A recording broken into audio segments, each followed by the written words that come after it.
It is time for This Week in Location-Based Marketing on the Downside to 50, number 46. That's episode number 46. And today is one of those days that we shouldn't be doing this because Asif and I are jammed up with turkey. It's Sunday, October 9th, which in this land, in the Canada land, is what we call Thanksgiving, right? Thanksgiving, and we're doing this. We're bringing it to you. My belly is full. I've eaten meat pie, turkey, stuffing, mashed potatoes, carrots.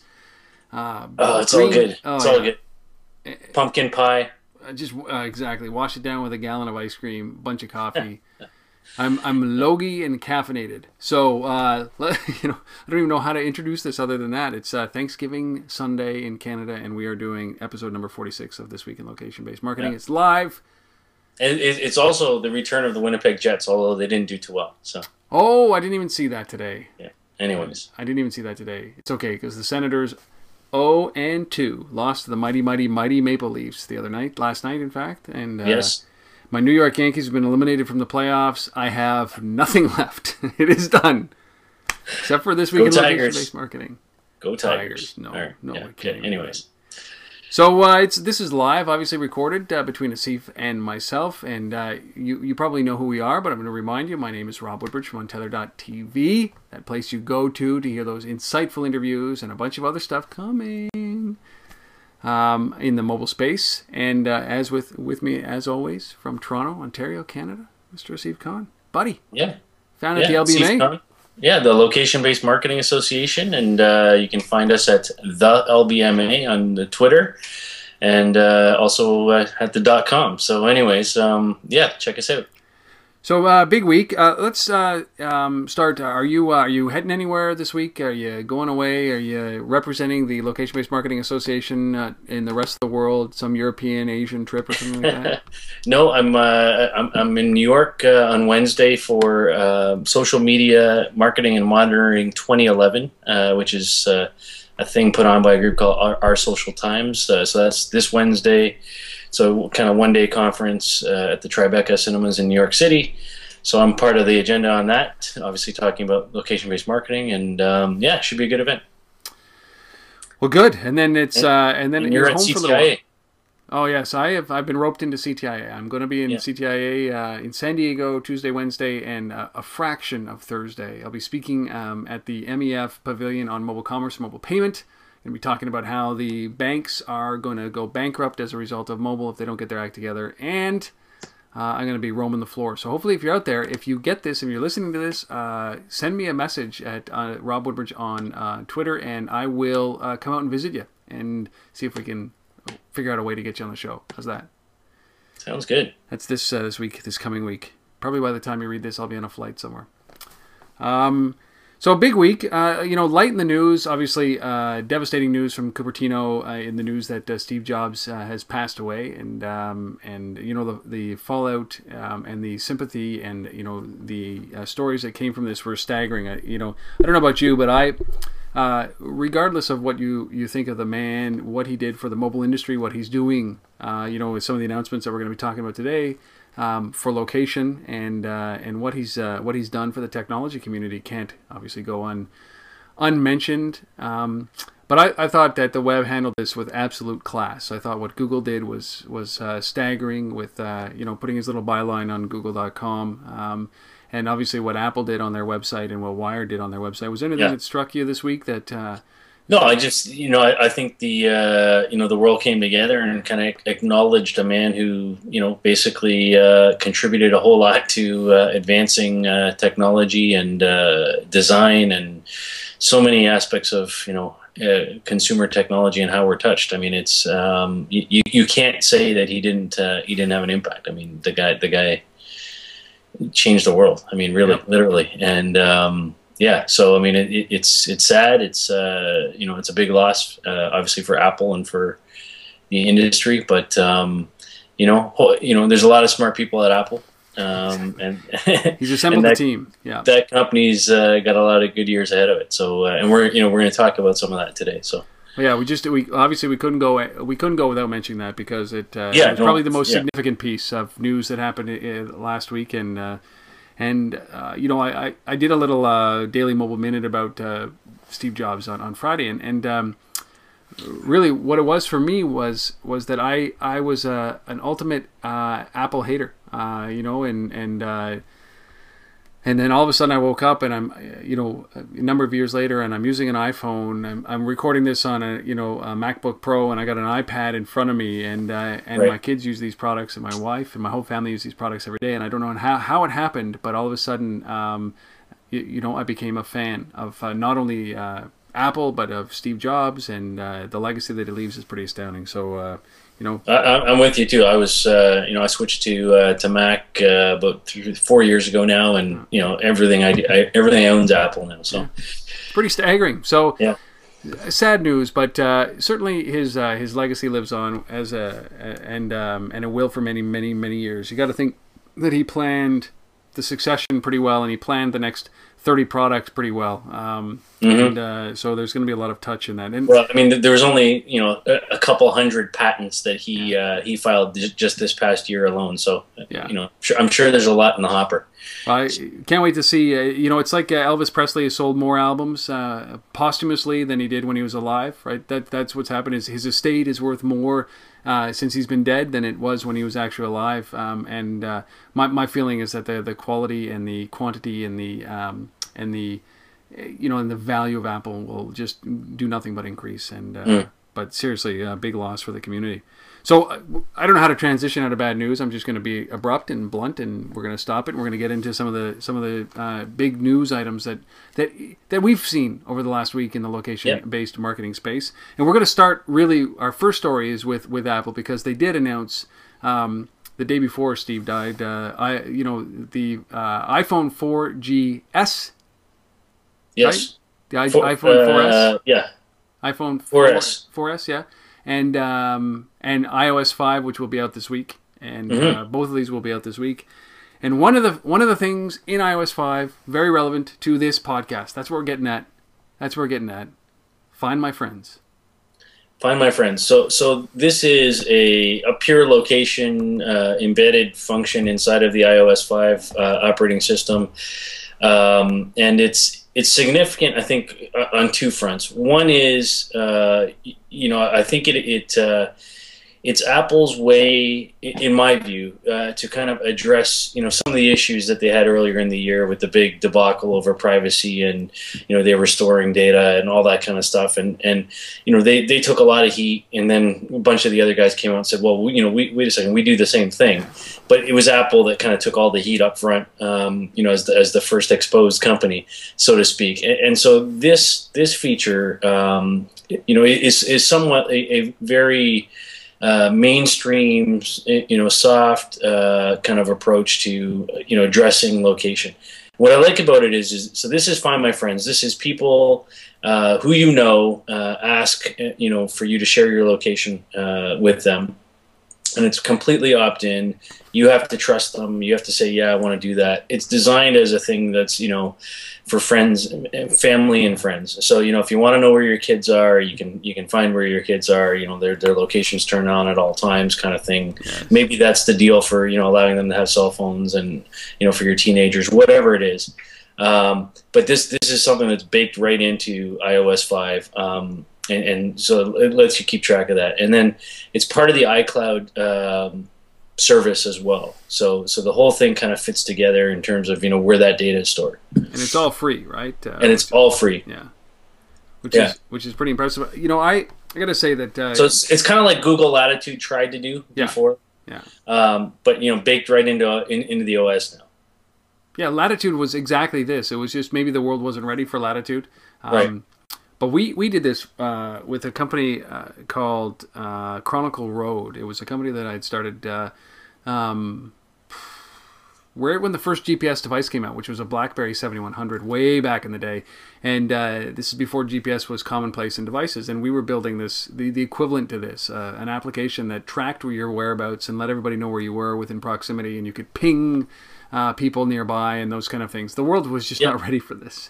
So it died on the vine. And I think we're definitely there now. So what I like about this is I think when we talk about, broadly about location-based services, and we talk about the adoption rates, and that growth from, that early data we saw a year and a half ago from Pew and all those guys saying, we had 4% and 8% of the U.S. population to now we're hearing 28%. I think when you see things like this that are in the OS, available to everybody, free, I think it just makes location that much easier for the general public that is an iPhone consumer. Yeah. To say, yeah, let's get comfortable with this. Let's start using this, and I think it just raises the tide for everybody, and that's good.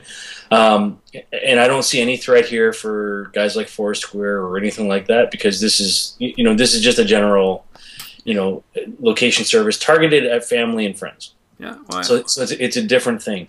What I do see a possible downside here is for companies like Life360, Location Labs, some of these guys that have been licensing family, location and tracking services to carriers. So these guys have done deals with AT&T and Sprint and T-Mobile and guys like that. And those carriers are paying, Location Labs, fees to license that technology. And if this technology is now just free and available in the iPhone, and they sell iPhones, I'm not sure, whether that's a sustainable business model anymore. So I think, not a big deal for Foursquare or Facebook or Goala or any of those guys. But if you're Location Labs or something like that, I do think you have to worry. Yeah, and I think one of the benefits that they would have, a lot of these companies would be cross-platform. For sure. I think that's the opportunity right now. Yeah. But how long is it until Android and BlackBerry and everybody else, right? Get involved? Do the same thing. I suppose that they're going to wait to see the backlash of what happens with iOS 5 and see what happens as right. But I've got Ilife 360 coming onto the show in a couple of weeks, and this is it's a good timing or tough timing. People put on a brave face when one of the incumbents does this. But we're going to see this as a theme throughout this entire episode. Is listen, a lot of the stuff that we're seeing today are features of a far greater product. They're not a company unto themselves, and we started to see that in the consolidation that has happened throughout this entire year. It's not big, except for Motorola and Google, that kind of stuff. But it's been a lot of small acquisitions because they're features, they're not products, right? And and if that's going to kill a company, if it just takes iOS to add this feature to kill a company, then the company probably doesn't deserve to be in existence to begin with, right? But I don't think that it will. Cross-platform. Well, iPhone is. I'm not saying Location Labs is out of business. All I'm saying is I think there's some cause for concern. That's all. I agree, and I think that or it validates the market to them, which is what they're going to say, right? Oh, this validates the market. Yeah, if you're the VC, that's what you want to hear, right? Yeah. Validates the market. Apple's in this game. Validates the market. It's like Facebook gets in here and it validates the market. I'm like, no, it crushes you, dude. Of course it does. Yeah. Second story, really our good friend Seth Prebatch and his Scavenger dudes getting involved with, and I say that just literally, Scavenger dudes. He's the only guy that I know that gets to wear orange shades on his head. They're dudes, yeah. GameStop and Coke, and this is one of those, this is a big rollout. Over 4,000 4,400 stores is the GameStop footprint. So this is a nationwide thing. And not big news here, nothing innovative. It's just, we haven't talked about Scavenger for a while, and sorry, Seth. I think I wanted to highlight this one because I think it's an interesting combination of partners here, and it's nationwide. A lot of the stuff Scavenger does tends to be very much, in the Boston market, as they trial it and not, across the country. But this is a branded game that Coke's put out called Happiness in Numbers, that exists on a mobile app. So effectively, you walk into any of the 4,400 GameStop stores, it's your typical geo-social, local check-in, to complete challenges and win prizes and whatnot. So there's some good prizes here. There's gift cards, for GameStop. There's $3,500 worth of video game products. So there's a lot of interesting things here. But as is typical with Scavenger, there are challenges that you have to do to earn the points or get the goods. and they always have, they come up with these really cool, little names and games, that you got to do. So they got one called Box Art, which is, try and recreate the box art for a GameStop product and then upload a photo of it with Coke in the frame. They got a thing called High Score, which, GameStop, customers basically play video games at kiosks against other people in the store and then snap a photo of, your winning score with holding a bottle of Coke in your hand. Everything has to have a bottle in it. Branded, product placement, promotions. I think it's cool. I think it's, the more you can drive, traffic to a store and connect that to a product and, and a branded experience, I think it's great. So. I like this. There's a lot of companies that are doing this, though, that, what Scavengers doing here is gamifying the planet, and that's it. And this is a big deal. 4,400 stores nationwide. I don't know if this is the largest deal Scavengers done, but it's a pretty significant deal. And but I think of companies like, I saw the CEO of Instagram speaking at GigHomes Mobilize, and he talked about how they're going to make money, which is in the branded product. So taking a brand and photos of the brand and getting engaged with the photos of the brand. And also a company called Ponger. I think they're based out of Boston. Yes. Same kind of thing, right? Which is take a photo yourself with a crest box and win points and accumulate points. So there is a blurring of this. And I think that they're trying to figure out how to get these photos and the brand recognition involved in this. Because I like the idea that Scavenger here is that you're in the GameStop, and you need to take a picture of whatever that challenge is with a bottle of Coke, or where there's a Coke brand visible, and and big prizes. So you're right. This isn't anything huge, but this is just another validation point, I'd assume, for Scavengers' business model. Innovative or not, we often get caught in this moment where we, in the industry, are looking, we talk about this all over, craving for something so innovative that blows our mind. But you forget that people are just getting their heads around this stuff, and this might be blowing somebody's mind, right? Well, and I think that's a valid point. I mean, I think it's what you need a lot of these, let's call it demographically focused campaigns to draw the mass market into what is the value of location-based marketing and doing these things, right? And little gaming, fun things such as this Coke promotion, I think, go a long way to help move that along. I mean, if there's a certain demographic, I'm going to say, I don't know what it is, I haven't seen the data, but that goes to GameStop stores on a regular basis, and there's 4,400 of them, so there must be a lot of them. Of people that are playing games, buying games, whatever. And so if you're trying to draw that demographic, and you got to think that same demographic who's a gaming demographic is probably a smartphone demographic too. Yeah. I'm gonna guess. So it's probably pretty easy to get them to download an app and play around with things and kind of tie those things together. So I like this. It's a good mix. Yeah, so do I. I do. Until GameStop goes out of business like Blockbuster, right? Well, I mean, it's the next thing when Amazon gets into the business of and when Hulu starts to not Hulu, but games is a little bit different. Not that I'm a big gamer, but you got to say, like, I mean, more people buy games, I would say, than buy movies, right? Yeah. Because you're gonna play that game over and over again. You can rent a movie, and I've seen it now. But man, Netflix getting into the game rental business. For sure. So, or Quickster, whatever the heck they've rebranded their terrestrial. So GameStop, Coke, Scavenger, love this. I think that this just shows that there's this validates the Scavenger model, and I'm always interested to see. Okay, let's let this roll for 30, 60 days, however long this goes for, and then let's see what the results are and see what the engagement is. Did it increase business for GameStop? Did it increase Coke's awareness? Coke's got a pretty good brand. Not sure that there isn't a person on the planet that doesn't know what a Coke is. So good branding. All right, third story. Qype working with BMW. Qype. Qype's a great little company out of the UK, and they've got this kind of your typical location-based smartphone app, discovery type of app, find stuff around you, with a lot of European data in it, and so they've announced this partnership with BMW, which is basically integrating, that data set and the functionality of that app into the BMW iDrive operating system. Yeah.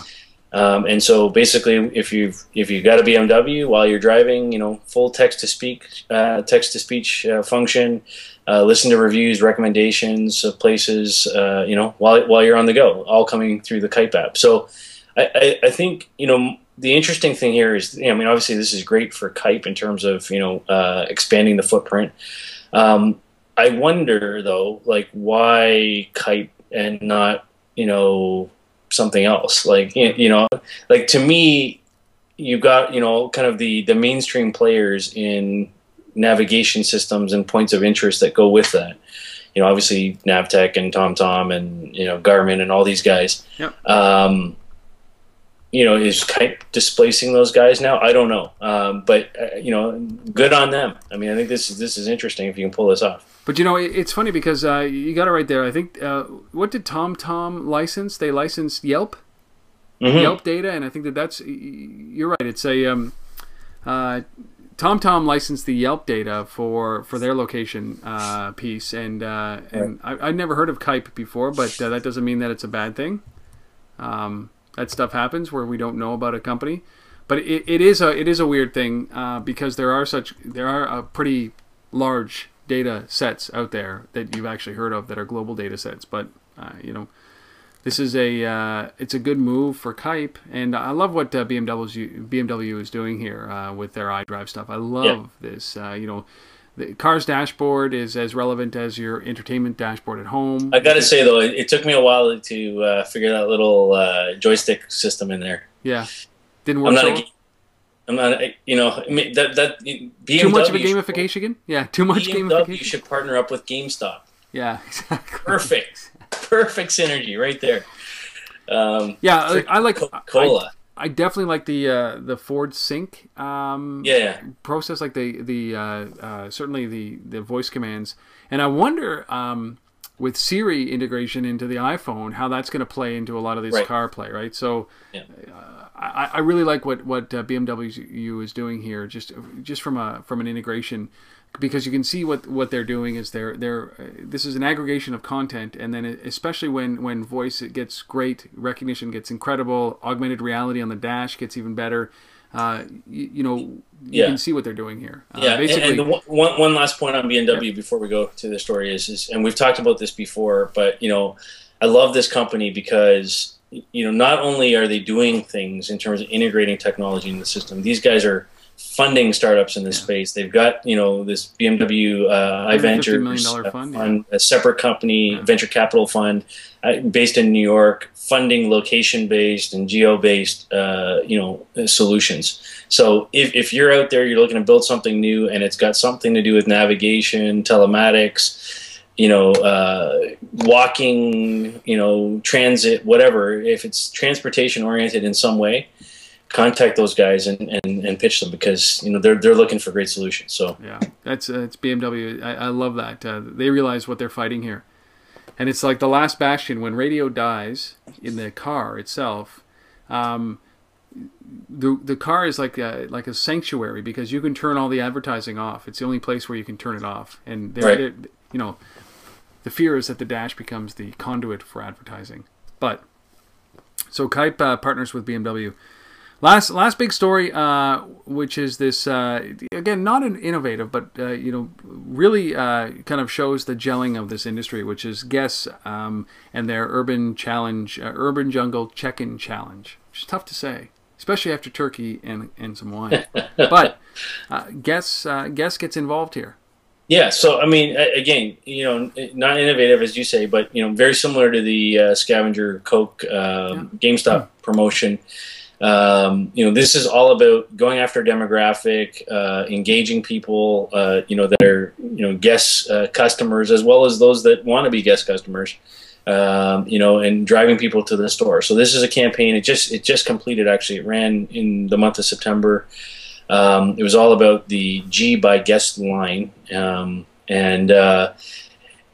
What I liked about this is it combined a whole bunch of things. So this was, you could check in on Foursquare or Facebook, into these stores. they displayed a leaderboard online on their Facebook page of, you know, who was checking in the most, and so they had this kind of local leaderboard thing going. So they integrated it, not just, you know, it wasn't just the stores and check-ins.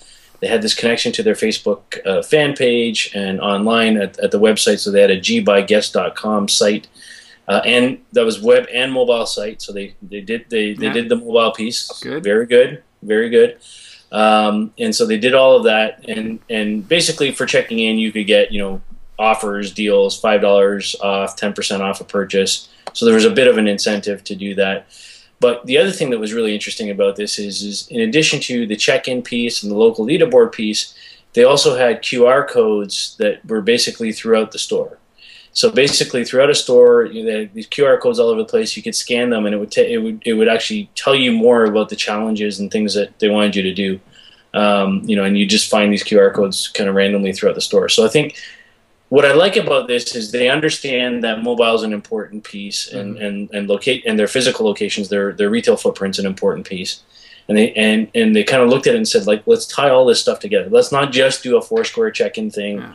Let's use mobile. Let's use our Facebook fan page. Let's use QR codes. Let's put it all together. And jam it all in. See what works. Yeah, absolutely. Yeah, and that's I think that's the key to all of this, is that if you look at the successful mobile plays today, especially around marketing and location, it's facilitating that transaction any way you can. It's allowing people to play any way that they possibly can. So QR codes and integrating everybody's platform, so that it isn't.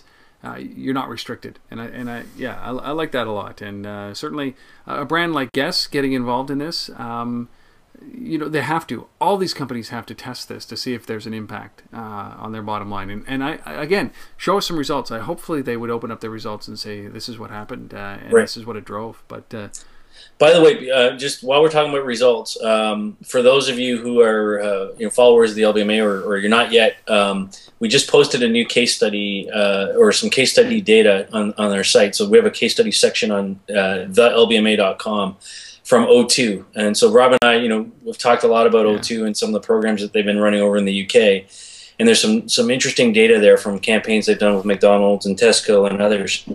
That you can find up there. So you know, not a lot, just, you know, a slide on each thing with some summary data, but yeah, worthwhile. Yeah. And it's good that you guys are sharing that, because I think that that's what this industry needs when we're testing these things like GameStop, Coke and Scavenger, or even Guess and this kind of ubiquitous or all-encompassing check-in game with QR codes and Foursquare and Goala and all these other location services, is that we need some results. You know, and there's a reason that they're doing this, and hopefully, just like the technology, it's kind of like free love for open APIs and build your business on my business, dude. What I'm hoping is that the data becomes a part of this as well. It's that kind of free love in the data and the outcome. Right. So it's good that you're doing that. So as the LBMA, Asif, I would challenge you to go out to Guess and GameStop and see if you can get some results from those guys. We'll get it done. Nice. Get it done.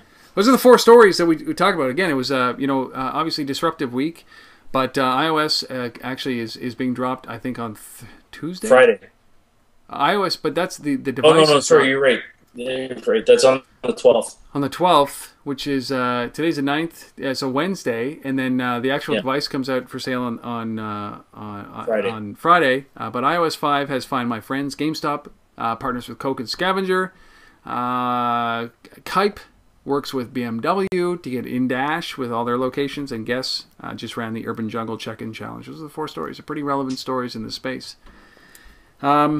So on to you know, a little bit of funding news, but mostly acquisitions, and this is where it starts to roll, right? These plays, and the first one is SilverPop buying PlacePunch. I always love PlacePunch. It's such a great visual, isn't it? PlacePunch. It is. It is. And then what I like about this is both of these companies we've talked about on this show separately. So, you know, we've talked a lot about PlacePunch and, you know, the kind of the power of, you know, a platform like that allows you to kind of, as a brand, kind of monitor check-ins across multiple platforms and respond in real time via Twitter and tools like that.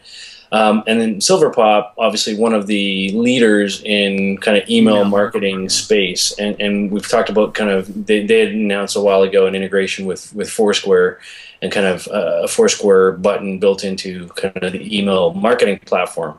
And so I think this is a good mix for them. I mean, SilverPop basically, is a big company, and I think the nice thing here is both companies are Atlanta-based companies, so they kind of, probably, buy one local. wood from each other. Yeah, one wood from each other, and it's easy to, it's sometimes easier to get those kinds of deals done when you're in the same area. But what I expect here is you're going to see a lot of a lot more movement in general, whether it's SilverPop or Constant Contact or others, in the kind of traditional email marketing, kind of push marketing space, in terms of building in kind of functionality that allows users to respond. Whether it's a check-in to say, yeah, I got that, or you go to, or even the other way, you go to a retail location like a GameStop and you check in, and then you can opt in through that check-in process to participate in their email marketing program. So the reverse of that, I think you're going to see a lot of synergy there. So I like this combination. I think it's really good. Well, it's like the old fax companies that used to do fax broadcasts. Kind of woke up one day and said, look at all this email. We got to get into the email broadcasting business. So they bought, they started to gobble up and consolidate the early, the constant contact type companies. Like there's a company in Ottawa called Got Marketing, and these guys were email only, and they were picked up by another company, another Ottawa company. So proximity always makes sense. That was traditional in the fax broadcasting, and you start to see this. So this makes sense where a SilverPop type of company, like even a MailChimp or something like that, would have to look at this as a way to complement their offerings when it comes to email. But it just shows that I think that PlacePunch is a great idea, but it is 100% a feature of I think it could have been a standalone company, but sure. I think it's probably a more valuable feature in somebody else's product.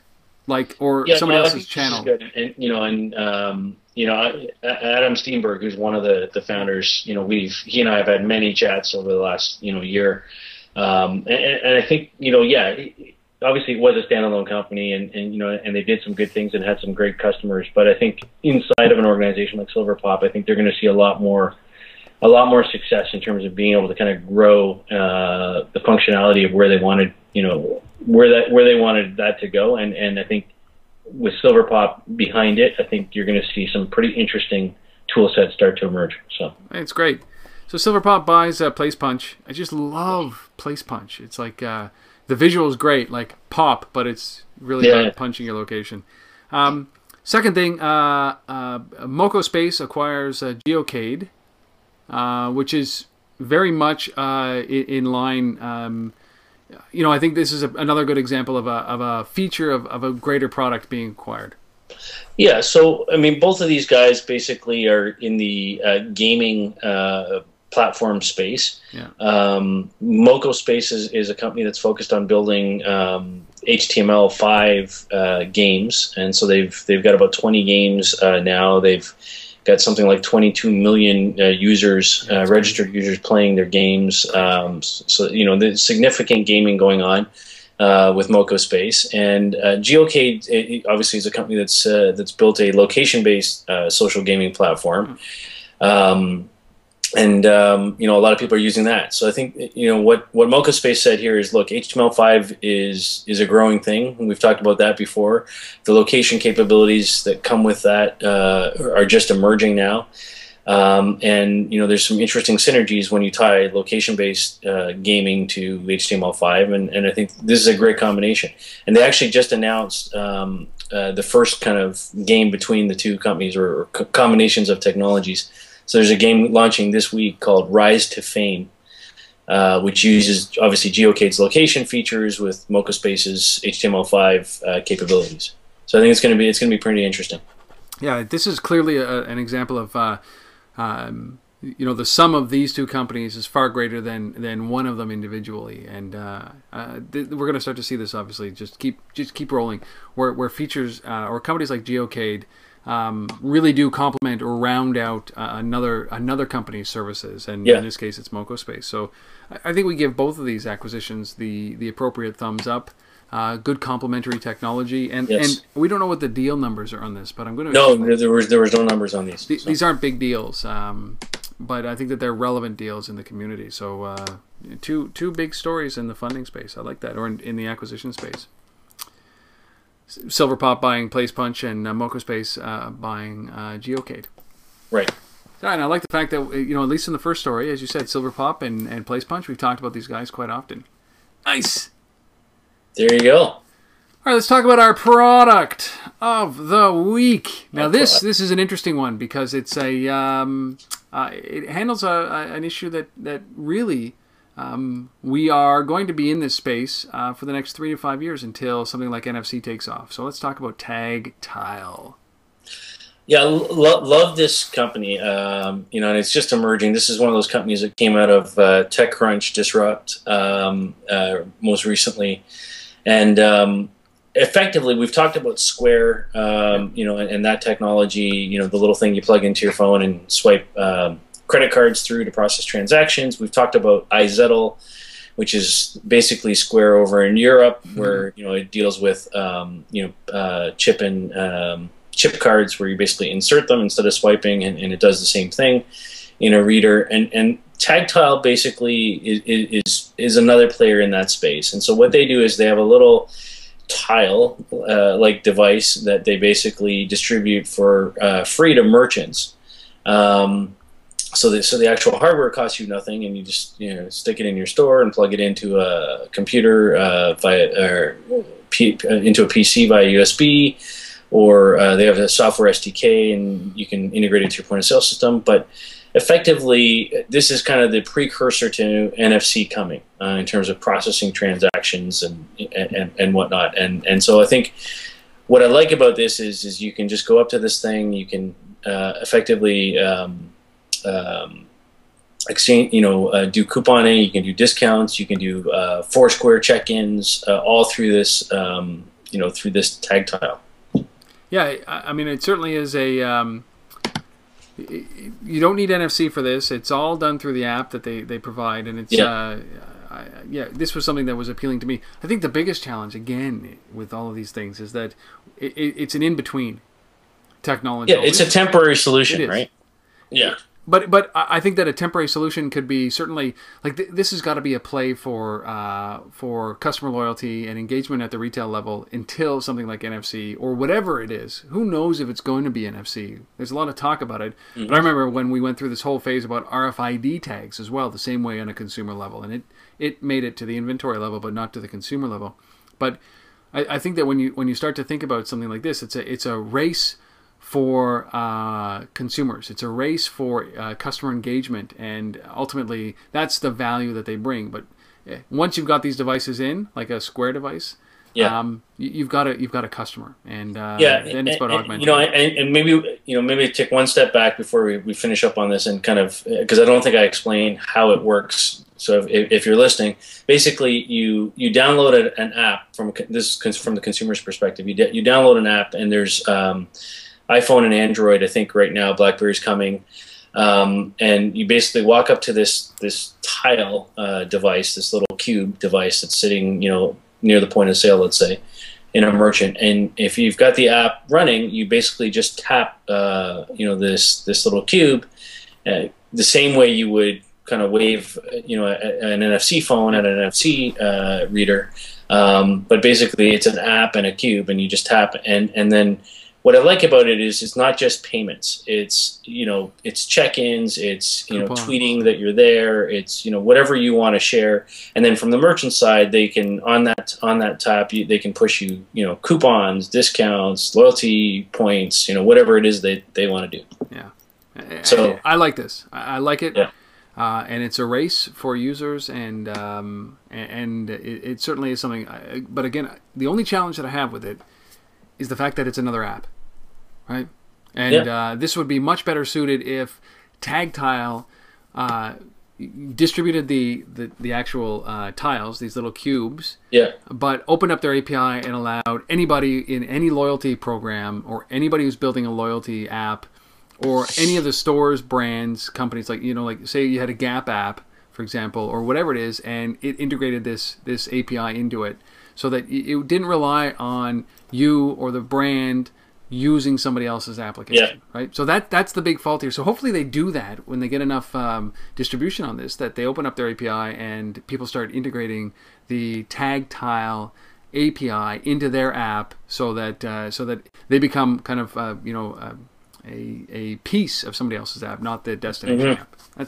We talk about that all the time. Brands don't want to give up their brand anymore, right? They don't want to give up their customer base. So, but I like it. TagTile. I hope, if you're listening from TagTile, I hope to have you on the show on Untether.tv. So drop me a line. Yeah. I'll reach out to you as well. TagTile, and you just go to tagtile.com. That's the product of the week. All right, let's finish off with our resource. This Forrester report on online coupon users. Yeah, again, this is just one of those. I wanted to highlight it because I think the subject matter that they're addressing is extremely relevant to our audience. People talk all the time about, are these mobile coupons? Are these things actually working? Do they drive a kind of a margin erosion, or are they actually creating some value? When people actually get to the store, are they buying more? Are they spending more time? Is it increasing dwell time? Is it increasing basket size? All those things. And so this report, this is from Forrester, and I got to read it now to look at the data. So they say that active coupon users reported spending more than $800 per year with e-commerce sellers than the less active coupon users. So it's $1,805 versus $1,025.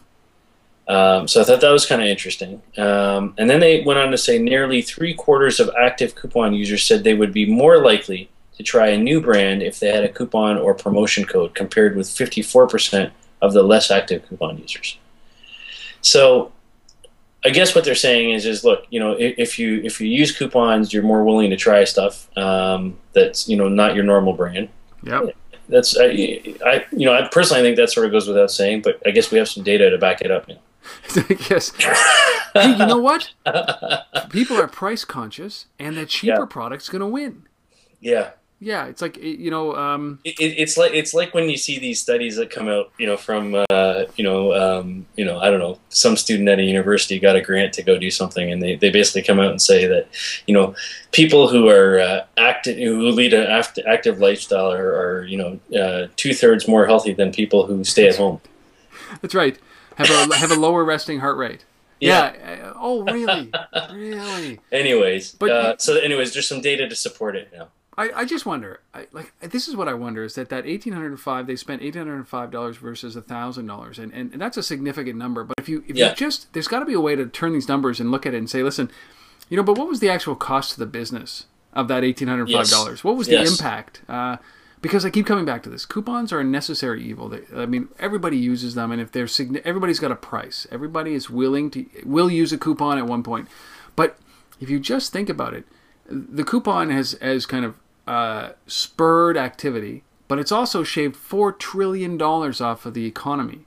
$4 trillion has been given up by coupons. So it's crazy. It is insane, and I think that it's a part of marketing, it's a part of sales, it's a part of awareness making, it's a part of brand building. But whenever I see these numbers, I think, God, there has to be an impact. There has to be an impact on the companies and the businesses that are offering these up that is far greater than the $800 spent in the difference. So I don't know, but it's a hunch when I think of $4 trillion being shaved off of the U.S. economy because of coupons. That's an insane amount of money. Yeah. I could use a little smidge, just a small fraction of that. Right. I mean, if you know what? If we had less than 0.0001% of that money to sponsor this podcast, we would be doing this in gold suits. You know what I'm saying? Yeah. All my teeth would be basically rails, gold rails with like "This Week in Location-Based Marketing" just written all over them. Think about what we could do with that. Gold threads. Anyhow. So that is episode number 46. As I said, we're on the downslope to 50. We hit 52, and that's 1 year. We're like 6 episodes away from 1 year. Loving it. I cannot believe that. The countdown begins. We'll have a big celebration. Gold suits. We will. We should have cupcakes. We'll have cupcakes, year-long cupcakes. And, you know, I would love to celebrate our first year with a sponsor of this. So we should be out there looking for sponsors for this because we put some good goddamn content out there, I think, you know? Call us. Call us. We're the lazy sales guys. Call us to sponsor us. We won't call you. So here's just a quick recap. iOS 5, Find My Friends, GameStop and Coke, plus Scavenger equals a pretty cool location-based game in 4,400 GameStops. Qype partners with BMW, or is actually now part of BMW's iDrive, which is not to be mistaken with the iDrive, the cloud service. Guess just finished the Urban Jungle check-in challenge, and those were the big stories. SilverPop bought PlacePunch. Mocospace acquired Geocade. Our product of the week was TagTile. Go and take a look at it at tagtile.com. And our resource was this Forrester report that online coupon spenders, our users, spend more money and aren't as brand loyal. Hey, that's it. Episode number 46. I love it. We will be here next week for episode number 47, which will be 5, closer to our 1-year anniversary. We got to do something special. Asif, you can be found at thelbma.com or at thelbma on Twitter, or Asif Arkan on Twitter as well. For me, I'm at untethered.tv or at Rob Woodbridge on Twitter. If you happen to be at CTIA and you've listened to this already, would really love to just send me a note and I'll hook up with you. Speaking Wednesday afternoon, and look for episode number 47 when we get this done next weekend. Yeah, and one last thing, if you're in New York, LBMA is hosting an event October the 26th in New York, retail event. Great panel coming together for that. So ping us on Twitter if you're interested in attending that. And you can obviously find it at our site as well at thelbma.com. So October the 26th, New York event. New York. You don't need an excuse to do New York. You don't need an excuse to go to New York. No. It's a hop, skip, and a jump from anywhere. So go and support that. Check out thelbma.com and register and sign up and reach out to Asif. Any comments about this? You guys, you know how to reach us. We've just given you every way that you can reach us. Do so. Start talking to us. We love the comments. We love the criticisms. It makes us even fuel the fire to get it even better. So let us know. Yeah. And if you're in Canada, happy Thanksgiving. Exactly. I'm gonna go finish my turkey. Round 2. Loosen the pants and dive into the turkey. Asif, we will see you next week. And for those of you who are still watching and listening, we really appreciate it. We'll see you next time on This Week in Location-Based Marketing. See you later. Cheers.